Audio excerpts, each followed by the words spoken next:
এই যে, তুমি কে? এত রাতে এখানে কি করছো? কোনো উত্তর এলো না। কুকুরটা একভাবে আমার দিকে তাকিয়ে, তার চোখ দুটো যেন আগুনের গোলার মতন জ্বলছে। আসসালামু আলাইকুম গাইস, আশা করি ভালো আছো। আলহামদুলিল্লাহ, তোমাদের তো আমি ভালো আছি। তো আবারও ফিরে আসছি তোমাদের মাঝে নতুন একটি ভিডিও নিয়ে। তো আজকের ভিডিওটি হলো একটি হরর কার্টুন রিয়েকশন করব। তো আশা করি তোমাদের কাছে খুব ভালো লাগবে। আর তার আগে তোমরা যারা চ্যানেলে নতুন আছো অবশ্যই চ্যানেলটিকে সাবস্ক্রাইব করে দিও, পাশে থাকা বেল আইকনটি প্রেস করে দিও যাতে নতুন নতুন ভিডিওর আপডেট খুব সহজেই তোমরা পেয়ে যাও। তো আজকের ভিডিওটি নেওয়া হয়েছে পিঞ্জিরা অ্যানিমেশন চ্যানেল থেকে। তাদেরকে ফুল ক্রেডিট দেওয়া হলো এবং তাদের ভিডিওর টাইটেলটি ছিল বন বাংলোর রাত হরর স্টোরি। তো আশা করি ভিডিওটি তোমাদের কাছে খুব ভালো লাগবে। তো চলো বেশি দেরি না করে ভিডিও রিয়াকশন শুরু করি। 1 2 3। বং বাংলো রাত। আচ্ছা, বন্ধুর চেনা জানা থাকাতে সরকারি এই বনবাংলোতে থাকবার বন্দোবস্তটা হয়েছে। শহর থেকে বেশ দূরে, বেশ মনোরম পরিবেশ। এই এপ্রিল মাসেও কলকাতার মতন পাগল করা গরম নেই।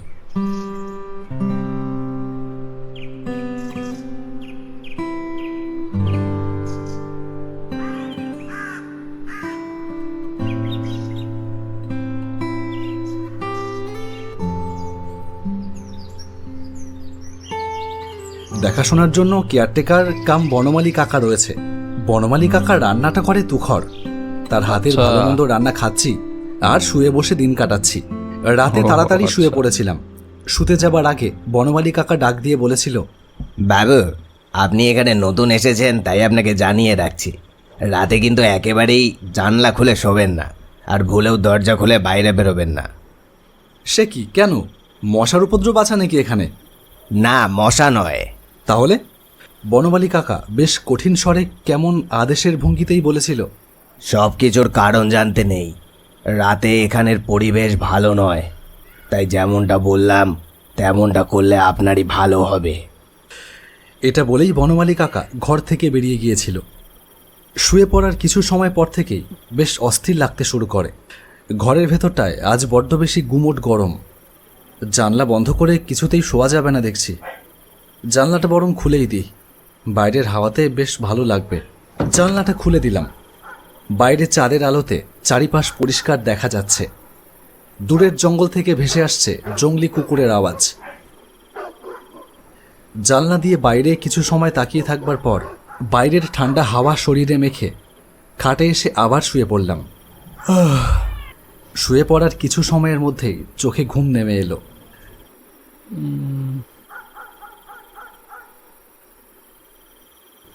বাইরে থেকে ভেসে আসা একটা আওয়াজে হঠাৎ করে ঘুমটা ভেঙে গেল।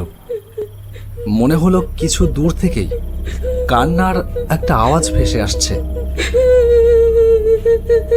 ও আর সেই কান্নার আওয়াজটা আসছে এই বাড়ির পেছনের দিক থেকে। ঘরের পেছনের দিকেও একটা জানলা রয়েছে। সেই জানলাটা খুলে বাইরে তাকিয়ে দেখি কিছুটা দূরে একটা কুয়ো, তার পাড়ে একটা মেয়ে মাথা নিচু করে বসে কাঁদছে, আর তার পাশেই বসে আছে একটা কালো কুকুর, যেন কুকুরটাও মেয়েটার কষ্ট দেখে কষ্ট পাচ্ছে। মেয়েটার শরীরে নিজের গা ঘষে তাই বোঝাবার চেষ্টা করছে। আমি অবাক হলাম, এত রাতে কে ওই মেয়েটা? এত রাতে এই বাগানে ওই কুয়োর পাড়ে বসে কি করছে? একটা জিনিস খেয়াল করলাম, মেয়েটা আর ওই কুকুরটার হাবভাব ঠিক যেন স্বাভাবিক নয়। দুজনেরই আচরণ ঠিক কেমন যেন। ভাবলাম একবার বাইরে গিয়ে দেখে আসা দরকার। যদিও বনমালী কাকা বাইরে যেতে বারণ করেছিল, তবুও কেন জানি না বাইরের দিকে এগিয়ে গেলাম। দরজা খুলে ধীর পায়ে বাইরে বেরিয়ে গেলাম। বাইরে বেরিয়ে আমি যে দৃশ্যটা দেখলাম সেটা বাড়ির পিছনের দিকে। বাড়ির পেছনের দিকে চলে এলাম। বাইরে তখন নিশুতি রাত।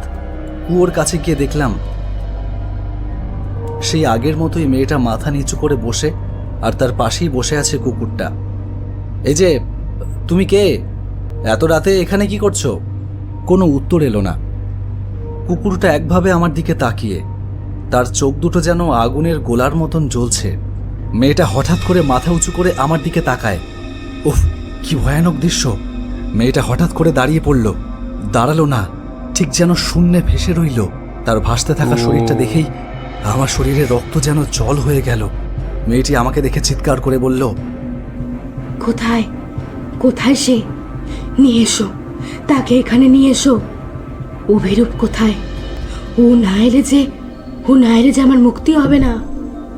এই বলেই মেয়েটা আর কুকুরটা আমার দিকে এগিয়ে আসছে। হঠাৎ করে আমার চোখ খুলে যায়, তাকিয়ে দেখি তখনও খাটেই শুয়ে আছে। উফ, কি ভয়ঙ্কর স্বপ্ন। বিছানায় উঠে বসলাম। উঠে বসতেই পেছনের খোলা জানলার দিকে চোখ পড়ল। দেখলাম ঘরের পেছনে থাকা সেই কুয়োটাকে। জানলা দিয়ে সকালের মিষ্টি রোদ্দুর এসে ঘরে ঢুকেছে। বাবু, দরজা খুলুন, চা নিয়ে এসেছি। হ্যাঁ খুলছি। দরজা খুলে দিতে বনমালী কাকা ভেতরে এসে জিজ্ঞেস করলো, কালকে রাতে কোনো অসুবিধা হয়নি তো?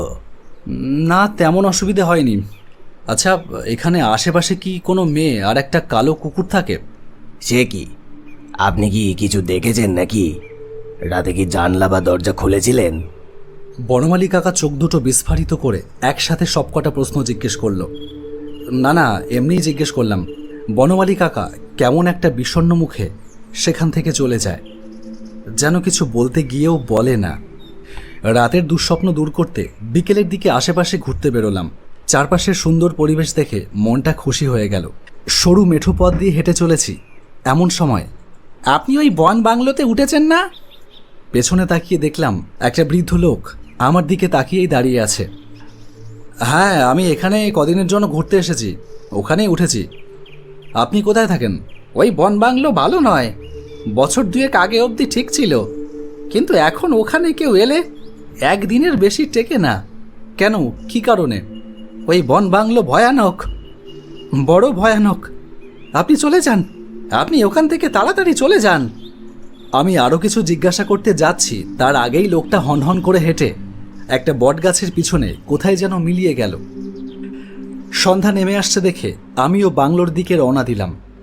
রাতে খেতে বসে বনমালী কাকাকে জিজ্ঞেস করলাম, আচ্ছা, এখানে মানুষজন কেমন আসে? আগে তো এখানে এসে অনেক মানুষ থাকতো, কিন্তু বছর দুয়েক হলো মানুষের থাকা কমে গেছে। কিন্তু কেন? এখানে কি কিছু সমস্যা আছে? সমস্যা? না না, সে কিছু নেই। আপনি আপনি খেয়ে নিন। আমি পরিষ্কার বুঝলাম বনমালী কাকা কিছু একটা লোকানোর চেষ্টা করছে। বিকেলের সেই বৃদ্ধ লোকটার কথা আমি আর বললাম না। রাতে শুয়ে কোনোভাবেই ঘুম আসছে না। বারবার মনে হচ্ছিল জানলার বাইরে থেকে এক দৃষ্টিতে কেউ যেন আমাকে দেখছে। না, এই অস্বস্তি নিয়ে কিছুতেই শুয়ে থাকা যায় না। উঠে গিয়ে জানলা খুলে বাইরে তাকিয়েই দেখি আগের রাতের দেখা সেই কালো কুকুরটা কুয়োটার ভেতরে একভাবে তাকিয়ে আছে। কি ব্যাপার, ওর ভেতরে কিছু আছে নাকি? গিয়ে তো দেখতে হচ্ছে। সাহস আছে দেখা যাচ্ছে। দরজা খুলে বেরিয়ে এসে কুয়োটার দিকে এগিয়ে গেলাম। কুয়োর কাছাকাছি যেতেই দেখলাম একটা মাথা আর দুটো হাত হঠাৎ কুয়োর ভেতর থেকে বেরিয়ে আসছে। কিছুটা সময়ের মধ্যেই সেই মেয়েটা বেরিয়ে এলো কুয়োর ভেতর থেকে। অভিরূপকে আনোনি এখনো? কোথায় সে? অভিরূপ কোথায়? কে অভিরূপ? আর তারপরেই দেখলাম সেই নারী মূর্তি তার হাত দুটো বাড়িয়ে আমার দিকে এগিয়ে আসছে। ভয়ে আমার হৃৎপিণ্ডটা যেন বাইরে বেরিয়ে আসতে চাইল। আমি আর সেখানে এক মুহূর্তও দাঁড়িয়ে থাকতে পারলাম না। এক দৌড়ে চলে এলাম আমার ঘরে। ঘরে এসেই দেখলাম আমার খাটে বসে আছে বনমালী কাকা। আমি আগেই সব আজ করতে পেরেছিলাম বাবু, আমি জানতাম এরকমই কিছু ঘটবে। বনমালী কাকা, তুমি এসে আমাকে বাঁচালে। কি ভয়ঙ্কর, কি বিভৎস। আমার মেয়ে ওরকম ছিল না বাবু। তোমার মেয়ে মানে? ও আমার অভাগী মেয়ে সন্ধ্যা, আর ওই কুকুরটা ছিল আমার মেয়ের সব সময়ের সঙ্গী। কিন্তু কিন্তু এই অবস্থা কি করে হলো?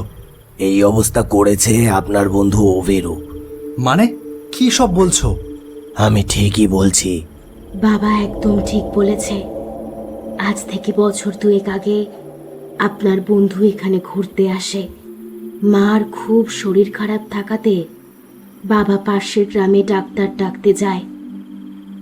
আমি আপনার বন্ধুর জন্য সেদিন রাতের রান্না করতে আসি, কিন্তু আপনার বন্ধু আমাকে একা পেয়ে পরে আমাকে ওই কুয়োতে মেরে ফেলে দেয়। আমার সব সময়ের সঙ্গী ভুলু আমাকে বাঁচাতে না পেরে ওই কুয়োতেই ঝাঁপ দেয়। প্রমাণের অভাবে আপনার বন্ধু বেঁচে যায়। সন্ধ্যার আত্মাই আমাকে সব কথা বলে। ওর সাথে দেখা হয় বলেই এখনো আমি এখানেই আছি। তার মানে মেয়েটা যে অভিরূপের কথা বলছিল, সেই অভিরূপ আমার বন্ধু অভিরূপ? ছি, অভিরূপ এতটা নিচে নামতে পারলো? আমি ভাবতেও পারছি না। আমি আমি তোমাকে কথা দিচ্ছি বোন, তোমার সুবিচার আমি করাবই। কি রে, তুই হঠাৎ করে আমাকে এখানে ডাকলি কেন? আরে বলছি অত ব্যস্ত কিসের? এখানে যে গুপ্তধন লুকানো আছে তুই জানতিস? কি গুপ্তধন? সত্যি? কোথায় কোথায়? অনেক কষ্টে খোঁজ পেয়েছি বুঝলি। এখন না, রাতে দেখাবো। নে, রাত্রির তো হলো, এবার চল দেখি কোথায় তোর গুপ্তধন।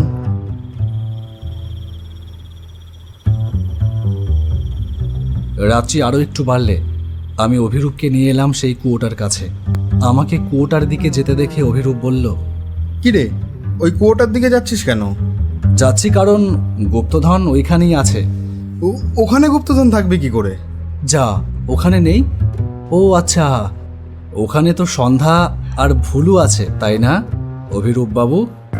সন্ধ্যা আর ভুলুর নাম শুনেই অভিরূপ পেছন দিকে ছিটকে চলে যায়। ঠিক সেই সময় ভুলু আর সন্ধ্যা কুয়োর ভেতর থেকে বেরিয়ে আসে। এসেছিস তুই শয়তান? তুই তাহলে এসেছিস? তুমি? না না, আমাকে ছেড়ে দাও, আমাকে ছেড়ে দাও। তুই আমাকে সেদিন ছেড়েছিলি। আমার চোখের সামনে সন্ধ্যা অভিরূপের গলা চেপে ধরে ওকে কুয়োর ভেতর টানতে টানতে নিয়ে গেল। ধীরে ধীরে অভিরূপের পুরো শরীরটাই কুয়োর ভেতরে চলে যায়। কুয়োর ঘন কালো গভীর জলের অন্ধকারে সন্ধ্যা ওর এতদিনের কষ্টের সমস্ত হিসাব বুঝে নেবে অভিরূপের কাছ থেকে। বন্ধু হারানোর জন্য কষ্ট হলেও তার থেকে বেশি আনন্দ হচ্ছে একটা ফুলের মতো নিষ্পাপ মেয়েকে যে কষ্ট দিয়েছে, যে তাকে নির্মমভাবে হত্যা করেছে, সেই অপরাধীকে তার যোগ্য শাস্তি দিতে পেরে।